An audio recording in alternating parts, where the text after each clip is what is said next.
Welcome aboard for another video. Thanks, Conductor Keith. Well, we had to get in the electrical panel. I had to saw out a section of my railway, but I built a bridge and got over it. Hello, and welcome to my channel and another video.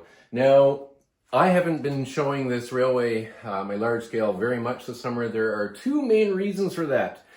The first one, I might as well just say it. Most people don't know. I was born with heart defects, and I have three unique problems with my heart. Now in the last few years, they've started causing me problems. So several months ago, I was given medication that will keep me going until surgery. And I need 2 surgeries. They're going to do them both at once. For the last number of months, I haven't had the energy. I actually feel like I'm dragging chains around. I've been doing a lot of my O-gauge because that's lighter and smaller and easier. You'd think that after years of being a homeowner, I would actually know this. Behind here is an electrical panel. Now it turns out I'm supposed to have a meter space around the electrical panel. It turns out we had a problem in the house and the electricians needed access, not just to turn things on and off, but to inside the panel. Now, if you've been watching my channel for a while, you'll know that this was built in, but I had a gap here so I could reach all the various breakers and stuff, no problem. Lesson learned, right? So learn from me. And it's okay to make mistakes. The long and the short of it is, I had to unscrew up my track, brush up all this actual granite grinds that was ballast, and then take the wire out for the overhead, my locomotive that runs overhead around here, live overhead wire, and take a saw and go and lift the whole section out. That was fun. Now, that means the original layout couldn't be put back that way because I needed to put a bridge here. So this video is about showing you my mistakes, building the bridge, realizing that in fact, it's turned out better actually than the layout was before, and you'll see why. And then we're gonna have a first run over it with a live steam train with a whole pile of cars, just to test out the bridge, right? Have some excitement. The staging track over there used to come along here and enter about right here, okay? That allowed me to have a siding down here that went this way and then back here, a siding back here, all around. You can see where it was, around here, okay? Now, the downside is I lose this long siding. There's nowhere to bring it off from over there. There's nowhere to bring it off from easy here if I want to keep the minimum radius that I've set for myself on this layout. However, the little military siding is now longer. And of course, you see that I've scraped up all the scenery that was here. So now the staging just comes to here. I only had it going along the back because I like the look of the train going in and out. So it doesn't really matter if I shortened it. The layout only had industry over there. So we've got the tank farm. This is a future distillery. I haven't built it yet. Team track. Over here, of course, we have the goods shed. All the industry and switching's over here.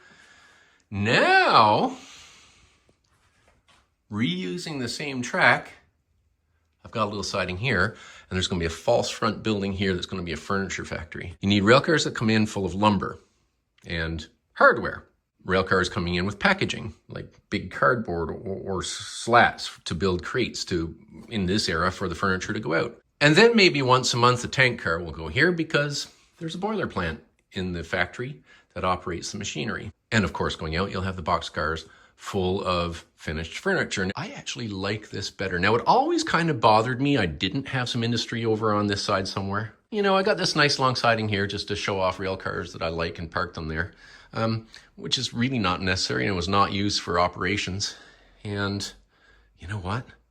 My mistake turned out to be, well, better. I like it better. This is where the Pink Cross Railway of Eastern Ontario's maintenance people worked. Well, Lord Michael thought that if we're going to have to build a bridge, we might as well move an old house here so they can have like a lunchroom and offices and somewhere to get in and out of the weather and do their work. In doing all this work, I lost these 2 big trees, but I'm going to put one here. The other of the 2 trees is just going to go right there. Now, in the original thing with all the tracks that used to be here, this was one of the several of these that carried the wire, like you see here, for the live overhead, right? So I'm going to cut these to resemble those ones back there. You see there's a footing, and a footing. And I'm going to string the wire across, and I'm going to use the method that I used on Whitson Bridge. So here is Whitson Bridge, named after Dave White and Steve Robson. Now it's a lift out. The only thing holding it in is gravity and these joiners. I move the joiners on each side and literally it lifts out, except I got the wire here and I just unclip the wire. I want to do something less obvious than the alligator clips. It's just on the to-do list at some point in the future. Over here, I'm going to string a wire to this pole and from that pole straight across the bridge to that pole. And it's going to be clipped on one end. Doesn't have to touch the bridge. So like over there, I'll just unclip it and lift the bridge out. I have devised a way already how I'm going to fill this in the background right there and paint it the same color as this so you don't see that gap. So just so you know, 2 electricians were here and thought this was sufficient. They said, you don't need to have the meter, that's fine. So now let's talk a little bit about tearing it apart. Here you see some poles and wire down. And here we see the track taken up. Now, even where I did the scenery, I never actually glued all the track ballast down. It's fine grinds. There is the siding that had to come out. And here's Dave, Simon, and Steve taking care of all the screws that hold the track down. They were very careful. Here we are brushing up all the ballast. Yeah, we kind of weighed a lot. There it is, look. Kind of bare. The gap. Well, I had to experiment with how I was going to lay out the new track.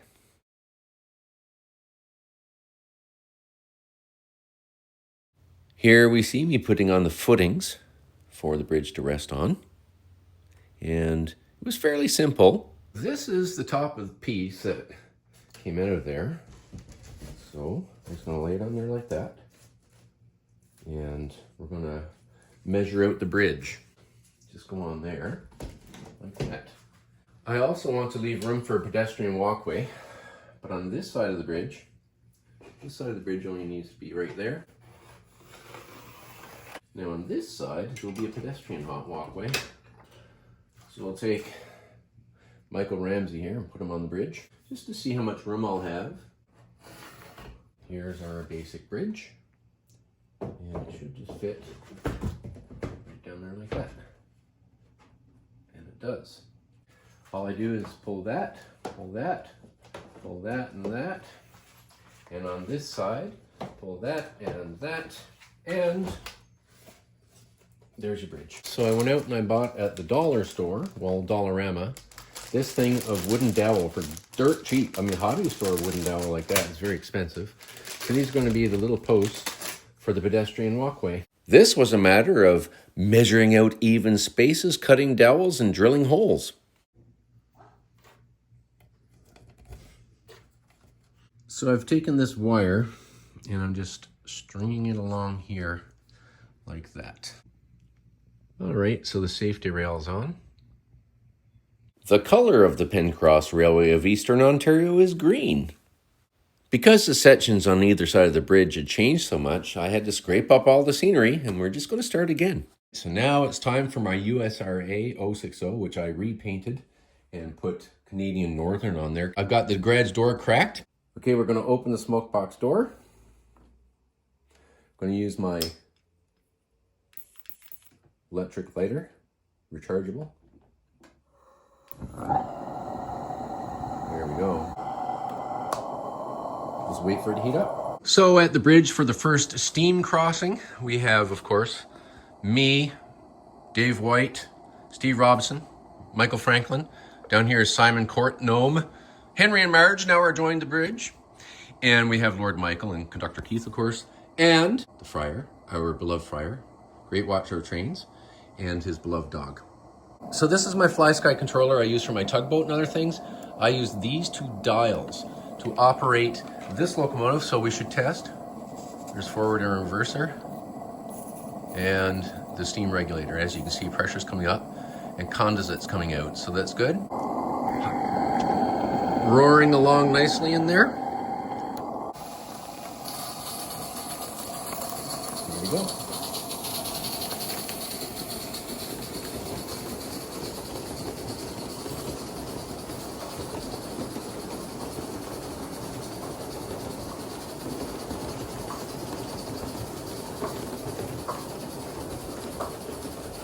Oh, what a nice surprise. I see that Vihan and Brahm have joined us too.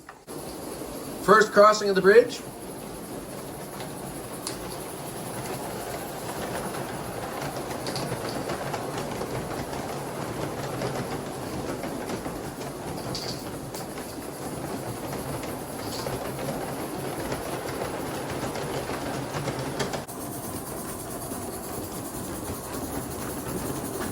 Now, we don't want poor old Whitson Bridge to feel left out.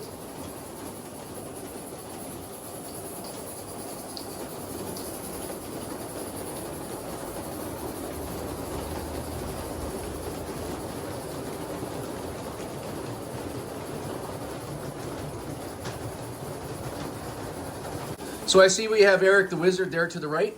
And in the background, Tom Gnome is still working on the sewing machine. His parents, Dave and Sue, are over there, being lovey-dovey as usual. We have Felix and Jack down by the pond there, having a wave at the train. They're ignoring the geese.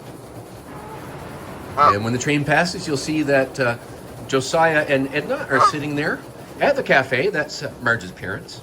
And here we have, from left to right, we got Jeremy and Jessica and Marie and Allison and Lindsay and Amy. Everybody's turning out today to see this.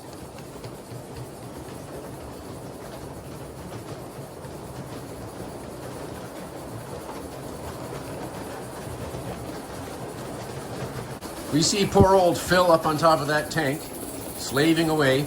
He's been there quite a while trying to get that stuck cat unstuck.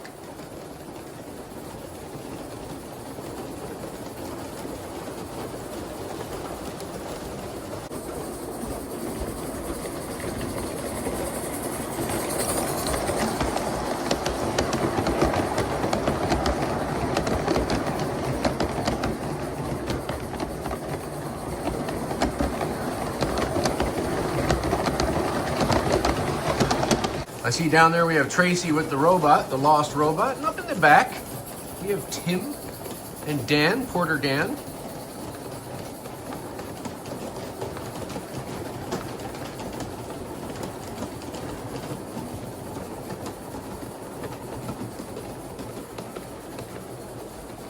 Standing over there by the tracks on his horse, we have Michael Hess, and beside him we have Craig from Brick Army Canada. Then we have Michael Ramsey. It's a bit of an event here today.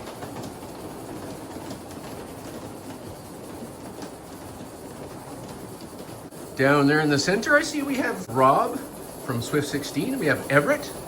We have Sylvester, trying to look tough as he usually does.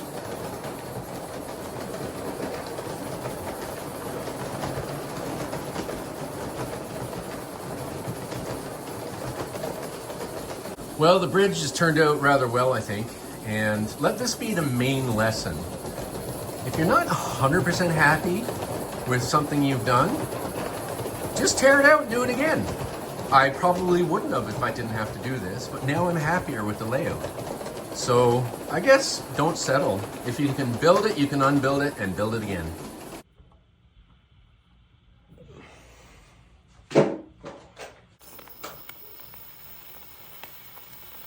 This railway seems to have gone to the dogs.